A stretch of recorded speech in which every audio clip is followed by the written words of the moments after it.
niat dan hijrah. Jadi yang pertama kita niat berhijrah. Hijrah di jalan Allah. Kita mulai niatkan diri kita. Dan niat yang paling tinggi itu apa, Pak? Hanya ingin mendapatkan ridho Allah. Apapun yang panjenengan lakukan, Bapak Ibu. Ibu-ibu yang melayani suami, dengan ikhlas. Saya nggak bisa bayangkan ibu-ibu itu pahalanya besar sekali loh. Gitu. Setiap saat suaminya minta kopi, gitu. Minta pisang goreng, gitu. Tempe goreng. Masya Allah. Kadang ada yang suami rewel, gitu ada nggak Pak? Minta ini, minta itu. Itu kalau duitnya yang diberikan banyak nggak apa-apa. Kadang-kadang duitnya yang diberikan sedikit, mintanya banyak. Assalamualaikum warahmatullahi wabarakatuh. Alhamdulillah. Alhamdulillahilladzi arsala rasulahu bil huda wa dinil haqq liyudhhirahu 'ala ad-dini kullih wa kafa billahi shahida. Ashhadu an la ilaha illallah wahdahu la syarikalah wa ashhadu anna Muhammadan abduhu wa rasuluh. Allahumma salli wa sallim wa barik ala Muhammad wa ala alihi wa ashabihi ajmain. Wa qala Allah ta'ala fil Qur'anil Karim, a'udzu billahi minasy syaithanir rajim, ya ayyuhalladzina amanu taqullaha haqqa tuqatih wa la tamutunna illa wa antum muslimun. Wa qala aidan, rabbi shrahli sadri wa yassirli amri wal wahlul 'uqdatam min lisani yafqahu qawli. Sadaqallahul adzim. Maha benar Allah dengan segala firman-Nya, dan Allah Maha Agung. Kaum muslimin, muslimat, jamaah salat maghrib, majelis ilmu, dan dilanjut jamaah salat isya yang dirahmati Allah. Pertama, kita bersyukur pada Allah, kita masih diberi umur panjang sampai hari ini, masih bisa sehat, bisa melangkahkan kaki kita hadir di majelis ilmu. Ini sebuah panggilan Allah yang luar biasa, karena namanya meninggal itu tidak harus sakit. Banyak orang yang tidak sakit meninggal, bahkan tidak harus tua, karena banyak yang muda juga meninggal. Makanya tidak pas kalau ada orang yang sakit ditanyai sakitnya apa atau umur berapa, gitu. Karena tidak sakit pun meninggal, Bapak Ibu ya. Niki, Bapak Ibu yang dirahmati Allah, saat ini kita masih berada di bulan Muharram atau Muharram. Kalau dalam bahasa Jawanya bulan Suro, gitu, Suro. Nah, di sini ada peristiwa hijrah, gitu, yang luar biasa pada masa Rasulullah. Bapak-Ibu yang dirahmati Allah, apa sih hijrah itu, Pak? Ada yang tahu? Nopo, Pak? Bu? Hijrah itu apa? Perpindahan. Ada lagi, hijrah adalah pindah. Ada lagi, hijrah adalah Bapak yang dirahmati Allah, Nabi Muhammad SAW mendefinisikan langsung, ya, dalam hadis riwayat Bukhari 10, ya, dan Muslim 40. Yang dimaksud dengan hijrah adalah al-muslimu man salimal muslimuna min lisanihi wa yadihi, wal muhajiru man hajara ma nahallahu anhu. Muslim itu yang muslim, yang lain selamat dari lisan dan dari tangannya. Muhajir atau hijrah itu yang meninggalkan apa yang dilarang oleh Allah. Hadis riwayat Bukhari nomor 10 dan 40. Jadi meninggalkan apa yang dilarang oleh Allah menuju yang baik, yang diridhoi dan dicintai oleh Allah. Jadi kesimpulannya hijrah adalah pindah dari yang Allah benci ke Allah ridho, ke Allah sukai. Bapak Ibu, inilah hijrah. Inilah hijrah. Dari yang tadinya tidak semangat pindah menjadi semangat. Yang tadinya enggan ke majelis ilmu, maka setelah Muharram ini menjadi sangat rajin ke majelis ilmu. Yang tadinya ugah-ugahan memenuhi panggilan sholat di masjid, maka dengan hijrah ini, hijrah kita menjadi sangat bersemangat untuk memenuhi panggilan Allah, melaksanakan sholat jamaah 5 waktu. Ini hijrah Bapak Ibu. Hijrah juga bisa diartikan pindah dari satu tempat ke tempat yang lain, itu hijrah. Seperti Nabi Muhammad SAW, yaitu dari Mekah ke Madinah. Ini termasuk hijrah, ya, masuk hijrah. Bapak yang dirahmati Allah, hijrah ini ada levelnya Bapak Ibu. Ada level. Apa? Ada yang tahu levelnya apa? Apa Bapak Ibu? Levelnya apa? Yang pertama, hijrah lahir. Apa Bu? Hijrah lahir atau dohir, yaitu pindah tempat maksiat. Jadi dulu suka bermaksiat, kemudian berpindah ke menjadi tempat-tempat beramal soleh. Dulu suka melakukan maksiat, kemudian pindah menjadi suka beramal soleh. Ini hijrah dohir Bapak Ibu, ya. Hijrah dohir. Sebagaimana di Quran surat Az-Zariyat ayat 50, wa firru illallah, larilah kalian menuju Allah. Ini perintah Allah. Jadi ketika panjenengan sudah pernah melakukan atau terjebur ke kemaksiatan dan tidak ada henti-hentinya, mungkin belum sembuh juga, maka berlarilah menuju Allah. Wa firru ilallah, larilah sekalian atau kalian menuju Allah. Ini Bapak Ibu, ini hijrah dohir. Yang kedua, hijrah batin Bapak Ibu. Apa hijrah batin itu? Apa Pak? Pindah isi hati. Pindah isi hati. Jadi mungkin apa Bu? Suka pamer, misalnya punya panenan banyak, dipamerkan, saya panen banyak, tapi tidak dibagi ke tetangga, ya. Ini Bu, gitu. Ini Bapak Ibu, makanya hijrah batin ini juga harus kita perhatikan, karena pamer, riya itu susah diterka Bapak Ibu.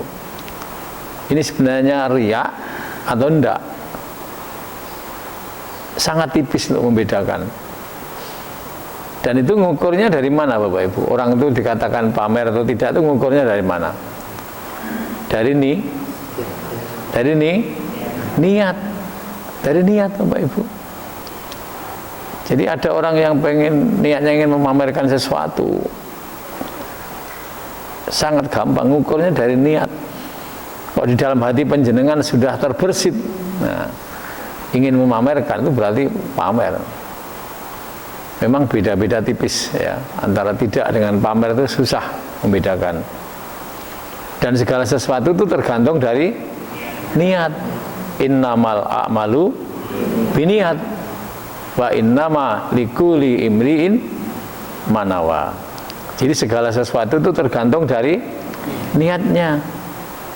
Misalnya panjenengan saat ini niat ke masjid ini dalam rangka mencari pahala, boleh enggak?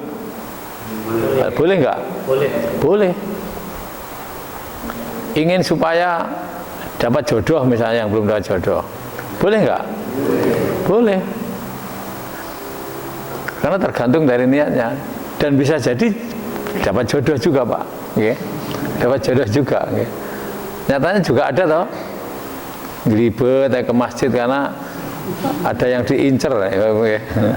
Ada yang diincer, akhirnya ketemu jodohnya di masjid. Ini Bapak Ibu.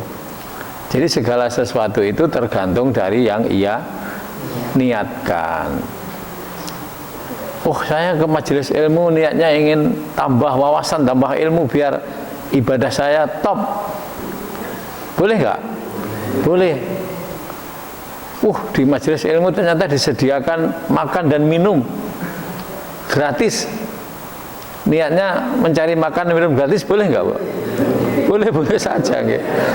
Tapi dapatnya ya hanya makan dan minum. Tapi kalau niatnya bermacam-macam, ya dapatnya macam-macam. Niatnya cari ilmu, niatnya silaturahmi. Ya kita barengkan niatnya lah, ada makan minum, ini sebagai tambahan gizi misalnya, ya boleh-boleh saja Bapak Ibu ya. Ya, MBG ya. Jadi innamal a'malu biniat, sesungguhnya sesuatu itu tergantung dari niat. Niki. Yang ketiga, hijrah akhlak. Pindah yang dulunya gampang marah, gampang emosi, gampang nesuan, gitu, gampang mengeluarkan egonya, pindah menuju sabar, pemaaf. Ini Bapak Ibu ya. Terus apa lagi? Ikhlas. Tidak gampang uring-uringan. Ini hijrah akhlak Bapak Ibu, ya. Hijrah akhlak. Seperti yang dicontohkan Rasulullah itu. Rasulullah itu akhlaknya adalah Al-Quran, gitu. Dicontoh itu. Wa innaka la'ala khuluqin adim. Sesungguhnya engkau Muhammad berakhlak agung. Quran surat Al-Qalam ayat 4. Jadi yang mungkin dulu gampang emosi, bahkan gak hanya emosi Bu, apa yang lebih tinggi dari emosi? Apa? Ngaplokan Pak ya. Ngaplokan yang bojo nggih. Enten Pak. Enten Bu, jamaah masjid As-Sofa ini yang dikaploki oleh suaminya ada? Mboten enten. Kalau istri ngaploki suami? Enten. Kadang-kadang. Itu harus segera pindah Pak, nggih. Harus pindah. Iman-iman bojo dikaplok nggih. Iman-iman Bapak Ibu nggih. Jadi akhlak Rasulullah itu akhlak yang agung. Ini akhlak yang mulia. Kita mencontoh Rasulullah Muhammad Sallallahu Alaihi Wasallam. Bahkan disebutkan di Al-Quran itu akhlaknya Rasulullah itu Al-Quran, kuluhul Quran, akhlaknya Al-Quran Bapak Ibu. Jadi kalau ingin tahu jiwanya Rasulullah, jiwanya raga Rasulullah itu ya Al-Quran Bu. persis yang dituangkan di Al-Quran itu tuh akhlaknya Rasulullah. Gak gampang marah, gak gampang emosi, ya. Penyayang, sabar pada istri, gitu, menghormati tetangga, menghormati tamu, luar biasa Rasulullah Muhammad Sallallahu Alaihi Wasallam. Bahkan dia memiliki 4 sifat. Apa Bapak Ibu? Yang pertama apa? Apa? Sidik. Apa sidik? Sidik benar. Sidik itu benar, Bu. Jadi kalau ngomong Rasulullah itu dapat dipercaya, gitu. Benar, dapat dipercaya. Beda dengan kita, gitu. Kalau Rasulullah itu omongannya selalu benar, tidak menebar hoax, gitu. Tidak menebar hoax, tidak menebar kebohongan. Ini Rasulullah selalu benar. Yang kedua apa sifatnya? Amanah. Amanah apa? Dapat dipercaya. Jadi omongannya dapat dipercaya Rasulullah itu. Apapun yang diomongkan, baik dengan keluarganya, dengan umatnya, okay, dengan siapapun, bahkan dengan orang-orang yang memusuhi Rasulullah pun, Rasulullah itu sangat amanah Bapak Ibu, sangat dipercaya. Ini Rasulullah Muhammad Sallallahu Alaihi Wasallam. Yang ketiga apa? Tablik. Tablik apa? Menyampaikan. Karena tugas Rasulullah salah satunya adalah menyampaikan wahyu. Wahyu dari Allah disampaikan sampai sekarang ini, yaitu lewat hadis, gitu Ibu ya. Kemudian Al-Quran yang merupakan wahyu dari Allah yang diturunkan kepada Muhammad melalui malaikat Jibril. Ini termasuk apa ini? Tugas Rasulullah untuk disampaikan kepada umatnya. Dan terbukti umatnya sekarang menjadi pemeluk agama yang taat. Ini bukti kalau Rasulullah adalah tablik, menyampaikan. Namun kalau Rasulullah sudah meninggal, Bapak Ibu kita, tugas menyampaikan ini sekarang siapa yang wajib menyampaikan risalah-risalah Rasulullah ini Bapak Ibu? Siapa? Halo? Semua umatnya. Jadi tidak hanya tugasnya mubalighoh, tugasnya siapa? Guru, ustadz, boten. Semua ini diberi amanah untuk menyampaikan. Sebagaimana sabda Rasulullah, Bismillahirrahmanirrahim, balighu anni walau ayat. Sampaikan meskipun hanya 1 ayat. Nah, yang disuruh menyampaikan itu kita semua Bapak Ibu. Tentunya sesuai dengan kompetensi masing-masing, sesuai kemampuan masing-masing. Nggih. Bisanya hanya 1 ayat, sampaikan 1 ayat. Bisanya 1 hadis. Niki Bapak Ibu, makna tablik. Jadi tablik itu menyampaikan. Kalau dulu ya Rasulullah wahyu yang disampaikan kepada umatnya. Tapi kalau kita sekarang ya yang kita sampaikan sudah dalam bentuk ya hadis, Al-Quran yang sudah dicontohkan oleh Rasulullah dan para sahabat-sahabatnya ini untuk menjadi amal soleh. Bapak yang dirahmati Allah. Jadi Rasulullah tadi kan hijrah ya Bapak Ibu ya, dari kota Mekah ke Madinah. Bapak Ibu, kira-kira hijrahnya Rasulullah itu karena apa Bapak Ibu? Karena apa? lillah Bapak Ibu. Karena lillah gitu. Karena lillah. Karena di Mekah dimusuhi oleh orang-orang kafir, Quraisy. Luar biasa Bapak Ibu. Permuasaannya luar biasa. Dijamin kalau orang-orang sekarang nggak kuat. Gitu. Nggak kuat itu Pak. Mendapat pertentangan, permusuhan dari Abu Lahab, Abu Jahal, Abu Sofyan, dan sebangsa abu-abuan yang lain Bapak Ibu. Itu terus menyerang, gitu. Menyerang Bu. Sampai Abu Lahab itu dinas oleh Allah di Al-Quran surat Al-Lahab, ya kan? Karena sangke nemennya. Apa? Nemen itu apa? Nemen itu apa? Terlalu, ya. Terlalu oleh Allah dinas di Al-Quran surat Al-Lahab. Dan nanti di yaumul qiyamah istrinya akan membawa kayu bakar yang akan membakar siapa? Abu Lahab, Bapak Ibu. Abu Lahab, Abu Jahal, Abu Sofyan, ya. Sebelum masuk Islam Abu Sofyan, tapi akhirnya Abu Sofyan itu masuk Islam Bapak Ibu. Luar biasa Bu, tantangan Rasulullah.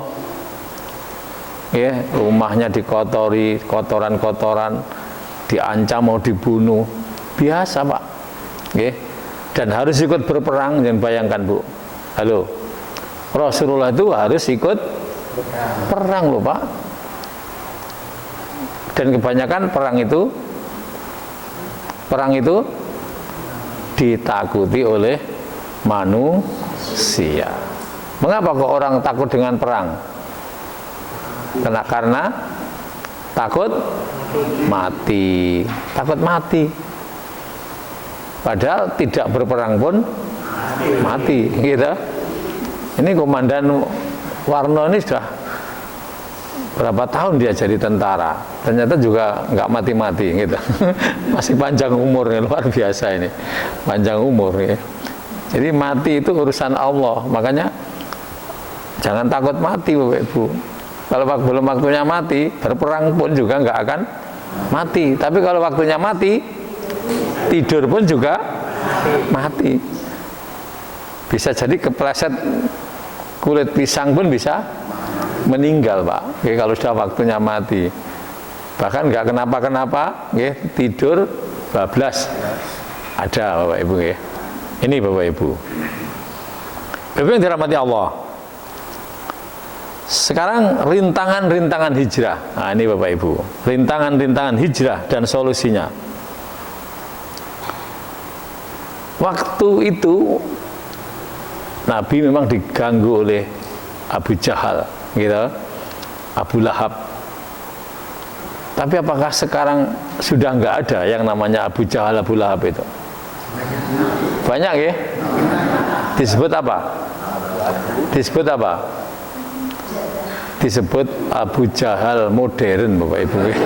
Gitu. Abu Jahal modern, gitu. Abu Lahab modern. Ini Bapak Ibu. Jadi yang menghadang tantangan hijrah itu Bapak Ibu. Sekarang ini banyak sekali, apalagi di abad kekinian kayak gini. Abad teknologi itu luar biasa Bu. Bisa berdampak negatif, bisa berdampak positif. Tinggal penggunanya mau dimanfaatkan apa Bapak Ibu, ya. Kemudian rintangan yang kedua apa Bu? Orang mau berbuat baik itu biasanya nanti aja, gitu.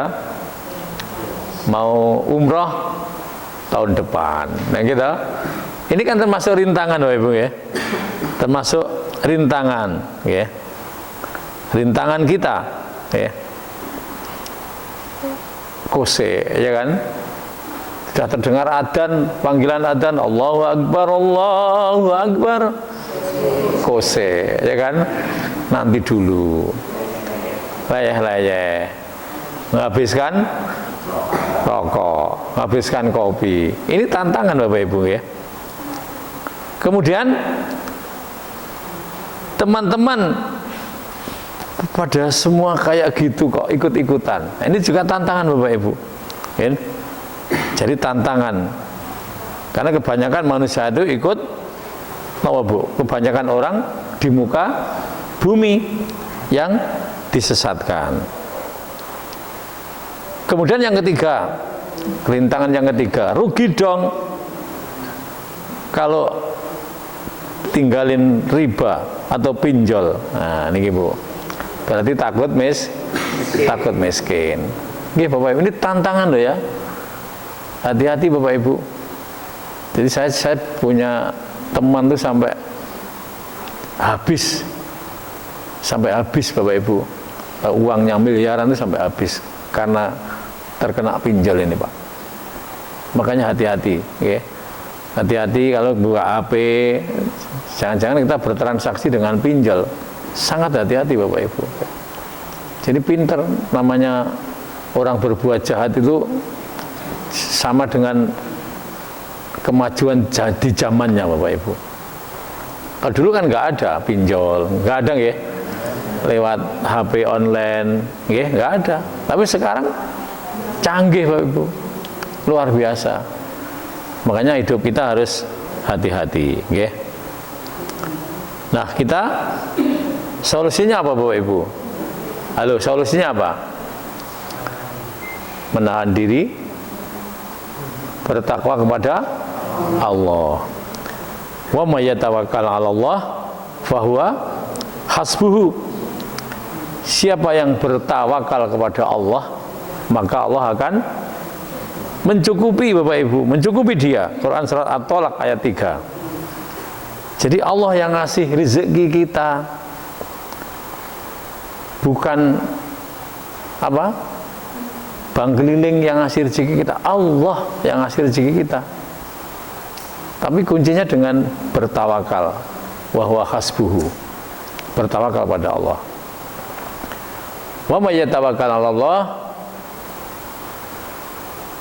barang siapa yang bertawakal pada Allah, Allah akan memberikan rezeki dari berbagai penjuru dengan tidak disangka-sangka. Allah akan memberikan rezeki dari berbagai penjuru Bapak Ibu. Inilah solusi kita. Jadi apapun solusinya hanya bertakwa kepada Allah. Nah, bertakwa itu ya melaksanakan perintah-perintah Allah, termasuk sholat. Ini jalan keluar Pak. Sholat ini solusi Pak. Majelis ilmu ini juga solusi Bapak Ibu. Solusi. Sedekah ini juga solusi Pak. Silaturahmi solusi. Ini Bapak Ibu yang dirahmati Allah. Kemudian rintangan berikutnya adalah udah terlanjur menjadi kebiasaan. Nah ini Pak, gitu. Sudah kadung kebiasaan. Di abad modern ini gitu. Coba penjenengan lihat, anak-anak muda kita joget-joget, gitu, di TikTok dengan pakaian ketat, gitu, di media, Ini contoh Bapak Ibu sudah menjadi kebiasaan, ya. Apalagi seneng diupload di media, ya. Ini pakaian yang apa? Menunjukkan apa? Tabaruj, ini Bapak Ibu ya, tabaruj. Ya ini sudah jadi kebiasaan Pak. Dan solusinya ya kembali ke takwa tadi Bapak Ibu. Bapak Ibu yang dirahmati Allah, ini yang menjadi perhatian kita bahwa kita selalu istiqomah dalam beramal soleh. Mumpung ini masih bulan yang dimuliakan oleh Allah. Gitu? Ada 4 bulan yang dimuliakan. Apa Bapak Ibu? Dzulqa'dah, Dzulhijjah, Muharram, Rajab. Ada 4 bulan, arba'atun hurum. 4 bulan ini Bapak Ibu. Ini masih Muharram. Masih banyak Muharram. Kita maksimalkan amal soleh kita, ibadah kita maksimalkan, sedekah kita, sholat kita. Maksudnya sedekah kalau bisa di bulan 4 bulan ini setiap hari Bapak Ibu, gitu. Setiap hari meskipun tidak banyak, okay? Banyak ya lebih baik. Tapi yang penting ajaknya ini Bapak Ibu, okay? Meskipun hanya 5.000, 10.000, luar biasa, nggak apa-apa Bapak Ibu. Tiap hari di 4 bulan ini, karena dilipat gandakan oleh Allah pahalanya Bapak Ibu. Meskipun hanya 5.000, 10.000, 20.000, okay? Berapapun, keajekan penjenengan amal soleh ini termasuk bukti ketaatan penjenengan pada Allah. Jadi sedikit pun kalau ajek itu bukti ketaatan kita pada Allah Subhanahu wa taala. Niki Bapak Ibu. Jadi Bapak Ibu yang dirahmati Allah, kita hijrah ya. Besar atau kecil hijrah kita Bapak Ibu? Halo. Kalau bisa hijrah kita hijrah yang besar atau kecil? Ya target besar Pak. Tapi kecil juga nggak apa-apa. Kecil tapi istiqomah. Hijrah kecil tapi istiqomah. Memperbanyak amal soleh, okay? Memperbanyak ketakwaan kita pada Allah dengan berbekal takwa. Jadi dimanapun kita bekal kita takwa. Karena takwa itu adalah sebaik-baik bekal Bapak Ibu, gitu. Sebaik-baik bekal. Firman Allah, a'udzubillahi minasyaitonirrajim, wa tazawwadu fa innal ghayra zatit taqwa wattaquni ya ulil albab, gitu. Berbekalah, dan sebaik-baik bekal adalah takwa, dan takutlah kepada Allah, wahai orang-orang yang berfikir. Ini Pak. Jadi mengapa kita ini kok oleh Allah disuruh berbekal takwa? Mengapa Bapak Ibu? Ya karena tantangan hidup yang luar biasa ini Pak. Di muka bumi kayak ini luar biasa Pak, Bu. Tantangan kita di depan kita banyak sekali kemaksiatan. Kalau kita nggak hati-hati gitu, nggak hati-hati kita akan terjerumus ke dalam kemaksiatan. Maka berbekalah takwa, dan sebaik-baik bekal adalah takwa. Dan bertakwalah kepada Allah, wahai orang-orang yang berfikir. Nah, makanya di Al-Quran itu Allah selalu mengingatkan, afala yatafakkarun, gitu. Apakah kamu tidak berfikir, gitu? Ada tak orang tiba-tiba terjerumus kepada kemaksiatan? Mengapa dia kok terjerumus kemaksiatan? Karena tidak berfikir. Iya Pak ya, karena tidak berfikir Pak. Dampak tidak berfikir. Mengapa tiba-tiba orang terjerumus ke dalam perjudian online? Kenapa? Karena tidak berfikir. Ini Pak, mengapa orang tiba-tiba selingkuh? Halo, kenapa? Kenapa Bu? Halo, kenapa Bu? Karena tidak berfikir. Dia nggak berfikir selingkuh, apa nggak mikir kalau selingkuh ternyata jadi bayek, gitu Pak. Gitu Bu. Loh, banyak loh Pak, nggih. Banyak Bapak Ibu. Banyak Bu, orang yang selingkuh jadi bayek, gitu. Banyak. Karena dia tidak memanfaatkan pikirannya. Makanya Allah selalu mengingatkan, afala yatazakkarun, apakah kamu tidak berpikir? Afala yaqilun, apakah kamu tidak berpikir? Okay? Banyak ayat suci yang mengingatkan itu Pak. Makanya pentingnya kita menggunakan pikiran kita untuk mengarungi kehidupan yang luar biasa. Niki Bapak Ibu. Makanya kita istiqomah selalu, okay? Dalam kebaikan, meskipun hijrah dari kecil-kecilan, gitu. Dari apa yang tadinya mungkin ya hanya seneng guyon di rumah, kemudian sudah dirubah menjadi seneng ke majelis ilmu, okay? Mungkin majelismu belum yang sebanyak ini, mungkin dari yang kecil-kecilan dulu, kumpul-kumpul berapa orang, nggak apa-apa. Ini namanya hijrah kecil-kecilan. Tapi yang penting istiqomah, kemudian dibangun secara terus-menerus, nanti akan menjadi hijrah yang besar. Ini Bapak Ibu. Jadi yang jelas tantangan itu mesti ada, ya. Tantangan itu mesti ada. Makanya ketika kita istiqomah dan kita tidak lengah, ya, selalu bermuhasabah, introspeksi diri dengan belajar terus, nah ini, maka insya Allah kita akan selamat dari godaan-godaan setan yang terkutuk. Ini Bapak Ibu. Kemudian yang perlu kita siapkan, Bapak Ibu, yang pertama apa? Halo? Yang perlu kita siapkan setelah kita mengetahui ilmu-ilmu ini tadi apa, Bu? Niat dan hijrah. Jadi yang pertama kita niat berhijrah. Hijrah di jalan Allah.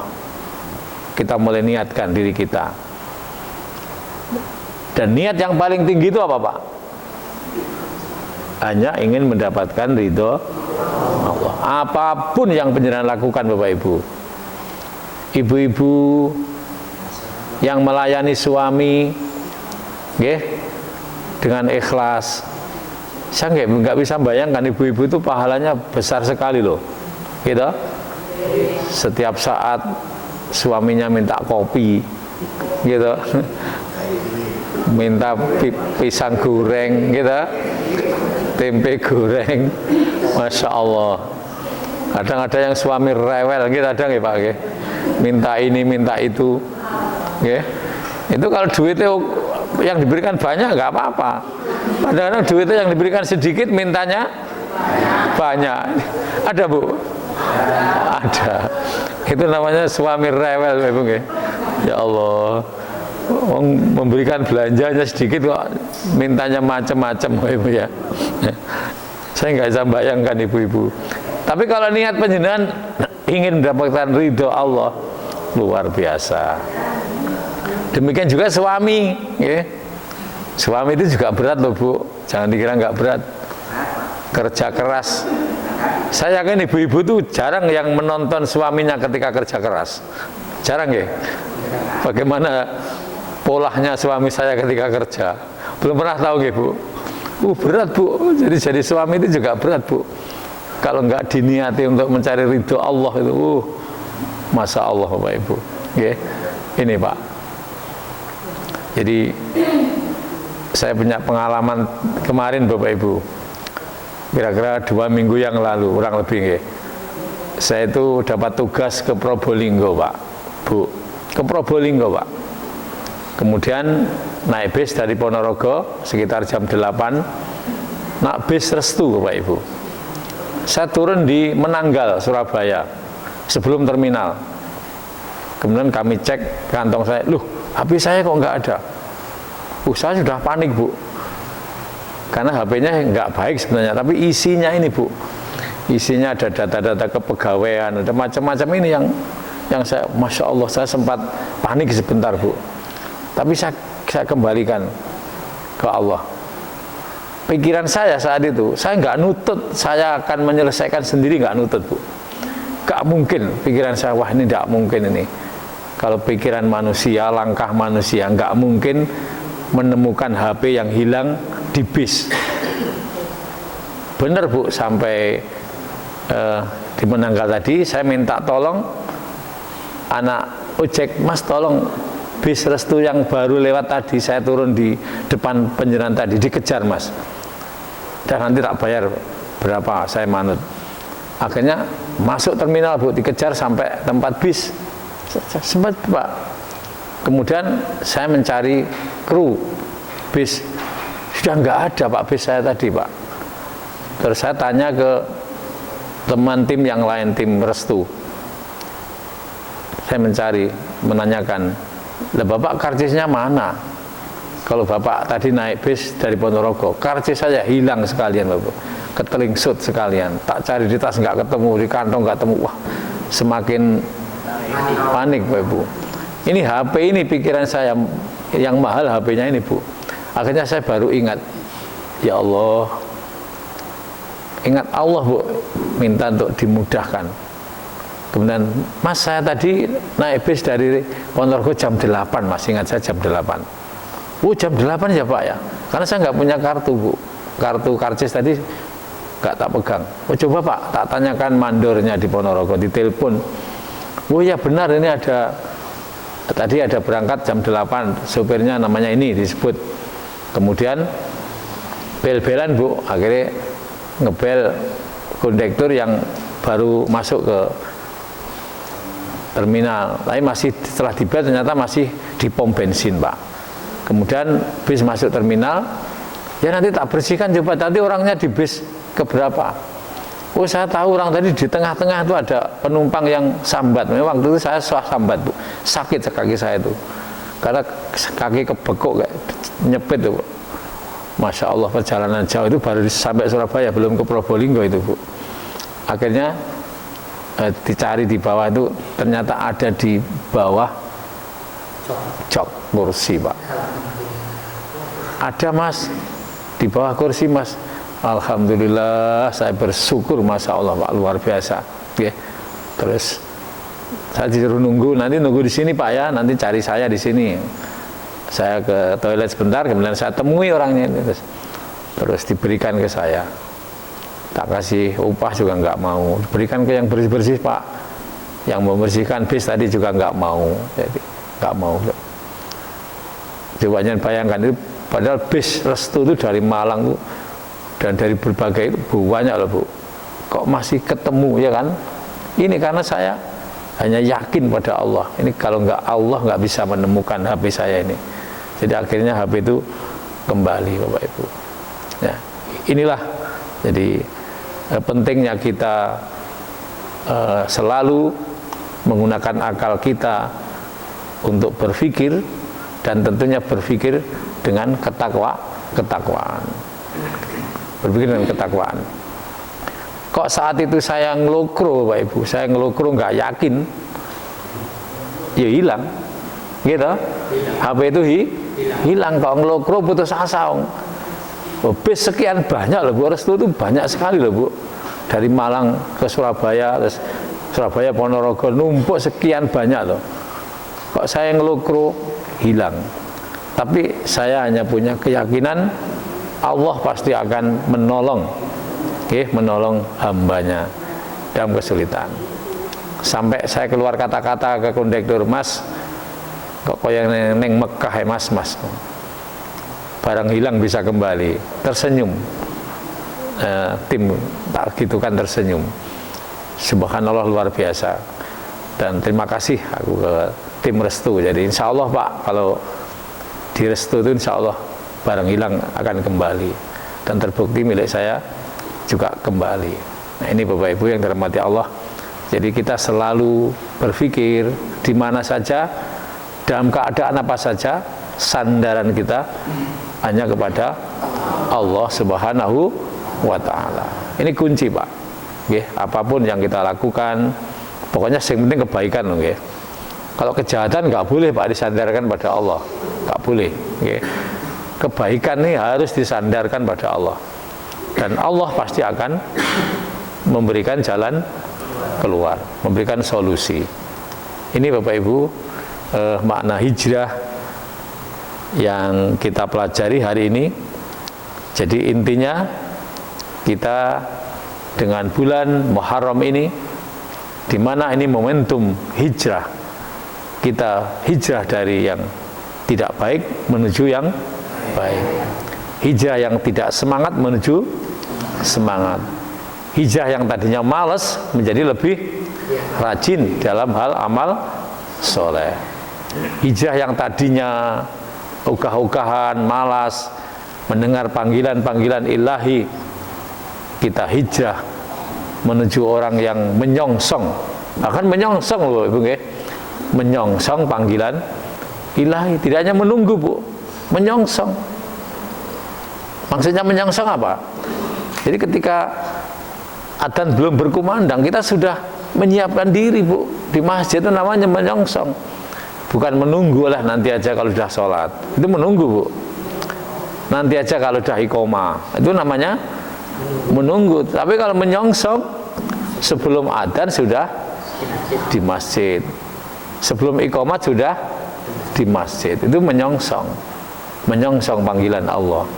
Dan ini yang luar biasa. Ini Bapak Ibu yang dirahmati Allah. Jadi semoga Allah menjadikan kita orang yang ringan dalam berhijrah, yaitu hijrah dari yang tidak baik menuju hijrah yang baik, dari yang salah menjadi yang benar, dari yang buruk menjadi yang baik. Dan insya Allah hanya dengan bersandarkan mutlak pada Allah, maka hidup kita ini akan dipermudah oleh Allah Subhanahu wa ta'ala. Amin ya rabbal alamin. Pas? Tidak ada pertanyaan? Tidak ada. Oke. Ada salahnya mohon dimaafkan. Aku qouli hadza astaghfirullahaladzim. Assalamualaikum warahmatullahi wabarakatuh.